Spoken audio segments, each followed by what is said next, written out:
Kamu mungkin nggak sadar, tapi setiap hari kamu sedang berada di medan perang. Bukan di gurun, bukan di hutan, tapi di dalam kepalamu sendiri. Ini pertempuran yang sunyi, nggak ada suara tembakan, tapi efeknya bisa menghancurkan mood, motivasi, bahkan hidupmu secara perlahan. Bayangkan, kamu lagi duduk diam, tapi pikiranmu udah jalan keliling dunia. Overthinking masa lalu, khawatir masa depan, membandingkan diri, merasa belum cukup, nyusun 100 skenario gagal sebelum mulai. Nah, disitulah medan perang itu terjadi, dan musuh terbesarnya kadang bukan orang lain, tapi kamu sendiri. Lingkaran pemikiran yang sama berputar terus, kayak lagu lama yang enggak kamu sadari udah kamu hafal. Setiap kali kamu mikir, aku emang enggak bisa, pasti gagal deh, atau orang lain lebih hebat, itu sebenarnya kamu lagi menuliskan ulang naskah hidupmu. Lama-lama, pikiran jadi kebiasaan, kebiasaan jadi kepribadian, dan tiba-tiba kamu terjebak jadi versi diri yang nggak kamu pengen. Tapi tenang, ada jalan keluarnya. Karena pikiran juga bisa jadi senjata, bukan buat menyerang orang lain, tapi buat bangkitin dirimu sendiri.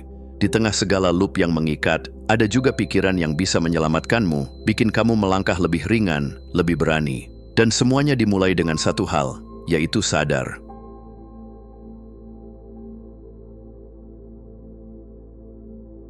Kamu pernah ngerasa harus selalu nolong orang? Kayak jadi superhero tanpa jubah, selalu muncul pas ada masalah, nggak bisa diam lihat orang kesusahan?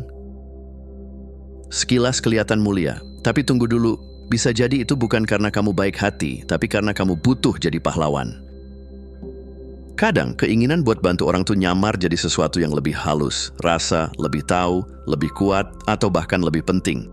Topengnya kelihatan peduli, tapi dalamnya bisa jadi ada ego yang pengen diakui. Dan tanpa sadar, kamu udah berdiri di atas panggung, bukan karena kasih sayang, tapi karena kamu nggak bisa melihat orang lain berjalan tanpa bantuanmu. Yang lebih rumit lagi, batas antara cinta dan kontrol jadi buram. Kamu pikir kamu sedang menyayangi, padahal kamu sedang menggiring. Kamu kira kamu sedang mendampingi, padahal kamu sedang mendominasi. Dan ketika orang yang kamu bantu nggak nurut sama kamu, rasanya kayak dikhianati. Padahal dari awal, kamu yang naruh mereka di kerangkeng niat baik. Savior complex atau menjadi penyelamat ini tricky. Dia bikin kamu ngerasa berarti, tapi juga pelan-pelan nyedot energimu. Karena kamu jadi tanggung beban yang bukan milikmu. Dan lebih parahnya lagi, kamu menolak mereka tumbuh sendiri. Jadi coba tanya lagi ke diri sendiri. Aku bantu karena benar-benar peduli, atau karena aku takut kehilangan kendali? Kalau udah bisa bedain itu, kamu baru beneran jadi penolong, bukan penakluk berselimut cinta.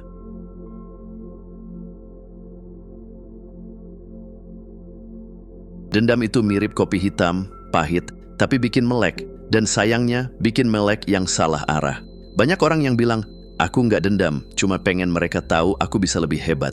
Tapi hati kecil tahu, itu cuma balas dendam yang dibungkus rapi. Masalahnya, dendam itu nggak pernah tidur. Dia ngendap di sudut pikiran, hidup dari replay kejadian lama. Setiap kamu ingat perlakuan orang itu, atau omongan yang nyakitin, kamu kayak muter ulang adegan film lama yang bikin jantung kesal lagi. Dan lucunya, orang yang nyakitin kamu mungkin udah bahagia entah di mana, tapi dendam itu masih ngekos gratis di kepalamu. Dendam memang bisa ngasih semangat, bikin kamu kerja lebih keras, buktiin diri. Tapi hati-hati, ada garis tipis antara pembuktian dan kehilangan jati diri.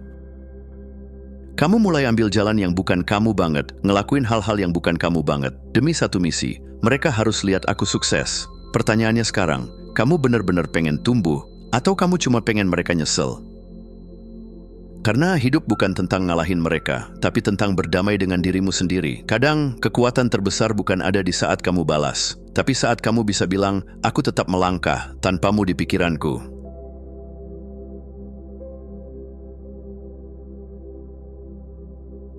Ada masanya kamu yakin banget, aku ditakdirkan untuk sesuatu yang besar. Rasanya kayak semesta udah siap kasih panggung, tinggal kamu naik dan bersinar. Tapi hati-hati, kadang keyakinan yang terlalu tinggi bisa bikin kamu melayang tanpa sadar tanah udah jauh di bawah.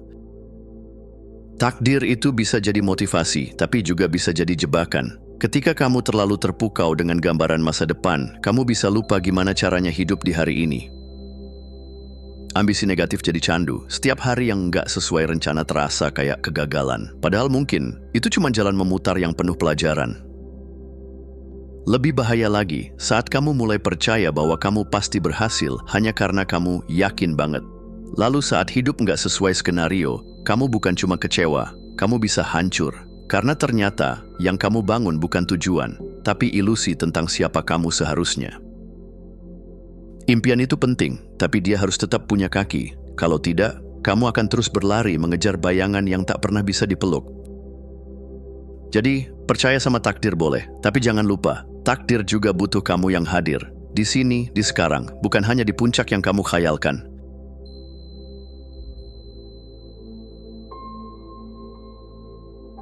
Pernah nggak ngerasa hidup terus saja nggak adil ke kamu? Seolah semua hal buruk nempel ke hidupmu dan kamu cuma bisa bilang, kenapa harus aku sih? Awalnya wajar, namanya juga manusia, terluka, kecewa, disakiti. Tapi kalau luka itu terus kamu pelihara, lama-lama dia bukan cuma jadi cerita, dia jadi identitas. Kamu bukan lagi orang yang pernah disakiti, tapi orang yang selalu jadi korban. Masalahnya posisi sebagai korban itu ada sisi nyamannya. Kamu nggak harus ambil risiko. Kamu nggak perlu gagal lagi karena kamu udah berhenti mencoba. Dunia jadi tempat yang lebih aman karena kamu nggak bergerak kemana-mana. Tapi harga yang kamu bayar besar banget. Kamu kehilangan arah, kamu berhenti bertumbuh. Dan yang paling menyedihkan, kamu jadi percaya bahwa kamu memang ditakdirkan untuk gagal, ditolak, ditinggalkan. Padahal bukan dunia yang terus menjatuhkanmu. Mungkin kamu aja yang terus berbaring di tempat yang sama. Jadi, kalau kamu mau bangkit, kamu harus berani bilang, aku memang pernah terluka, tapi aku bukan luka itu, karena kamu bukan tokoh figuran di cerita orang lain. Kamu pemeran utama di hidupmu sendiri.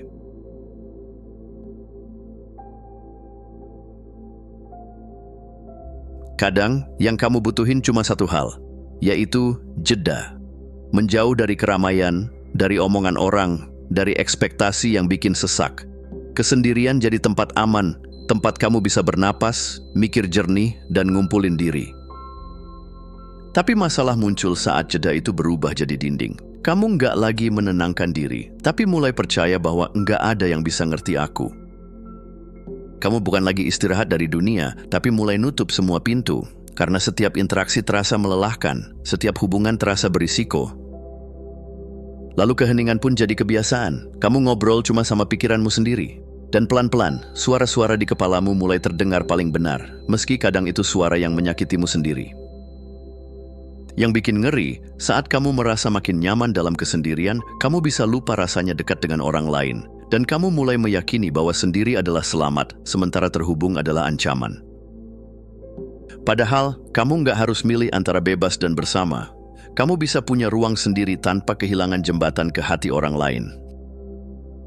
Karena sekuat-kuatnya kamu berdiri sendiri, tetap ada momen dalam hidup yang hanya bisa disembuhkan lewat pelukan, tawa, dan mata yang berkata, "Aku ngerti kok perasaanmu."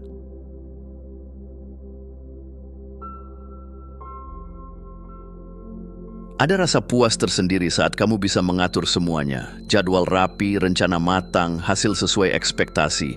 Kendali bikin hidup terasa aman. Tapi pernah nggak kamu ngerasa capek banget karena semua harus sesuai keinginanmu?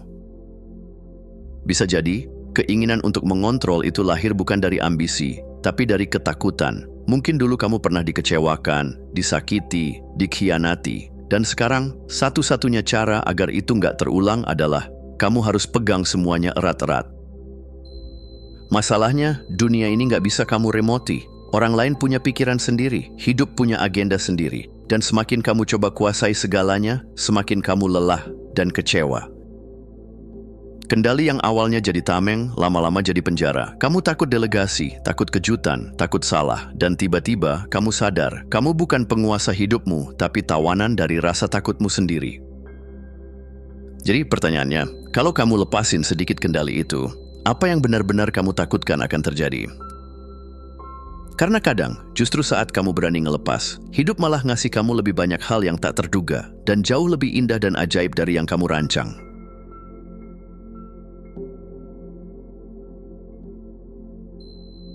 Pernah nggak kamu ngerasa kayak harus ninggalin jejak besar di dunia ini? Entah lewat karya, pencapaian, atau nama yang bakal terus dikenang orang, seakan kalau enggak begitu, hidupmu sia-sia. Keinginan untuk diingat itu manusiawi, tapi kadang, di balik ambisi besar itu, tersembunyi ketakutan yang lebih dalam, yaitu takut dilupakan. Takut suatu hari nanti, semua yang kamu lakukan hilang begitu aja. Dan karena takut itu, kamu mulai kejar target demi target, gelar demi gelar, pengakuan demi pengakuan. Masalahnya, rasa cukup itu nggak pernah datang. Kamu mulai korbankan tidur, relasi, bahkan kesehatan, demi satu hal, aku harus dikenang. Tapi saat malam tiba dan semua lampu padam, kamu sadar, kamu masih kosong. Karena kamu lagi ngejar keabadian di dunia yang serba sementara. Kamu nggak salah mau sukses, tapi jangan sampai kamu lupa, warisan terbaik bukan selalu tentang nama besar. Kadang, warisan itu adalah hati yang pernah kamu sentuh, senyum yang kamu beri, dan waktu yang kamu habiskan bersama orang yang kamu sayangi. Jadi sebelum kamu habis demi dikenang, pastikan kamu juga sempat hidup, bukan hanya untuk dunia, tapi untuk dirimu sendiri.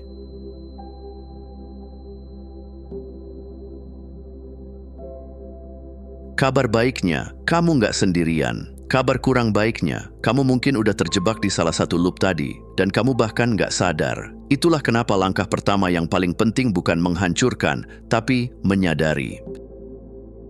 Pola pikir itu licin. Dia nyamar jadi prinsip, jadi karakter, bahkan jadi pembenaran. Tapi saat kamu mulai melihat mereka dengan jernih, saat kamu bisa bilang, ini bukan aku yang sebenarnya. Disitulah kamu mulai pegang kendali kembali. Loop itu nggak akan hilang dalam semalam, tapi kamu bisa pelan-pelan memilih, mau terus diputar oleh pikiran lama, atau mau mulai menulis ulang naskah hidupmu. Karena pada akhirnya, kamu memang nggak bisa milih semua hal dalam hidup, tapi kamu bisa milih satu hal penting, pikiran mana yang kamu izinkan tinggal di kepalamu. Ingat, kalau kamu nggak sadar kamu sedang di dalam loop, kamu bisa tersesat selamanya. Tapi kalau kamu sadar, kamu bisa bangun dan keluar, pilih loopmu, atau dia yang akan memilih hidupmu. Terima kasih sudah menonton. Jangan lupa untuk klik tombol like, subscribe, dan tinggalkan jejak di kolom komentar. Kami sangat menghargai setiap dukungan dari kalian. Semoga hari-hari kalian menyenangkan, dan sampai jumpa di video selanjutnya.